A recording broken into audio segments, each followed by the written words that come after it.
Hello everyone, welcome back to my channel Conceptual Clarity, and in this video I am going to discuss the chapter number 1, that is resources of class 8 NCERT. So let's have a look. It's a short video.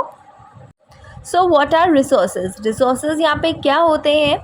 कोई भी ऐसी चीज़ जो time आने पर एक किसी की भी नीड को सेटिस्फाई करे, फुलफिल करे, that is called resource. So anything that can be use to satisfy a need is a resource. Now here are two terms. यहाँ पे दो टर्म्स दे रखी हैं which is link to the resources. एक तो यहाँ पे यूटिलिटी दे रखा है and another one is value. So what is utility? यहाँ पे यूटिलिटी क्या होता है? यूटिलिटी का अगर हम सिंपल टर्म्स में मतलब समझें तो यूटिलिटी का मतलब होता है यूज़. ठीक है, तो कौन सी चीज़ कौन से टाइम पे यूज़ होगी, और जब हमको पता है कि कौन से टाइम पे कौन सी चीज़ की सबसे ज़्यादा नीड है तो उससे वहाँ से उसकी वैल्यू भी इंक्रीज़ हो जाती है. ओके, उसके बाद टाइप ऑफ रिसोर्सेज देख लेते हैं. रिसोर्सेज के टाइप देख लेते हैं. So we have 3 type of resources: natural resource, human made resource and human resource.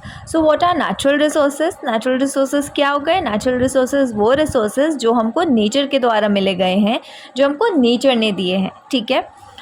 Natural resources is further classified into 2, that is renewable resource and non-renewable resource. So renewable resources क्या होता है? Renewable resource वो resources जिसको हम दोबारा create कर सकते हैं, बना सकते हैं, जो दोबारा renew हो सकते हैं. Okay, for example solar energy. ठीक है.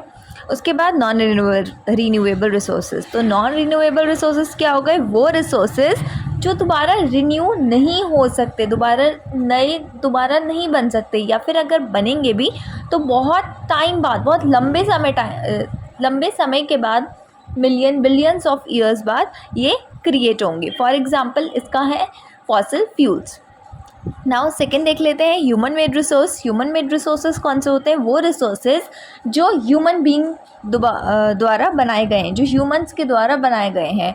सी, हमको रॉ मटेरियल तो डेफिनेटली नेचर से मिलता है, लेकिन उसमें इम्प्लीमेंटेशन करने के बाद जो रिसोर्सेज हमको मिलेंगे उसको हमने कहा ह्यूमन मेड रिसोर्स. ओके, उसके बाद आता है थर्ड ह्यूमन रिसोर्स. तो ह्यूमन रिसोर्सेज क्या हो गए? जो ह्यूमंस अपनी स्किल्स को, आइडियाज़ को, नॉलेज को समझ के, अपनी नॉलेज से डिस्कवरी करें किसी भी चीज़ की, तो उसको हम कहते हैं ह्यूमन रिसोर्स. कंजर्विंग रिसोर्स देख लेते हैं. कंजर्विंग रिसोर्सेज क्या होता है? सी, कंजर्विंग मतलब होता है सेव करना, प्रोटेक्ट करना या फिर बचाना. तो रिसोर्सेज को हमको बचाना क्यों है, बचाना क्यों ज़रूरी है, तो पहले तो मतलब समझ लेते हैं कंजर्विंग रिसोर्सेज का. तो कंजर्विंग रिसोर्सेज का मतलब यही हुआ कि हमको रिसोर्स को कंजर्व करके रखना है. कैसे कंजर्व करके रखना है? By sustainable development. Sustainable development मतलब हमको रिसोर्सेज को इस तरीके से यूज़ करना है कि हमारी आने वाली जनरेशन्स भी उन रिसोर्सेज का फ़ायदा उठा सकें. ठीक है.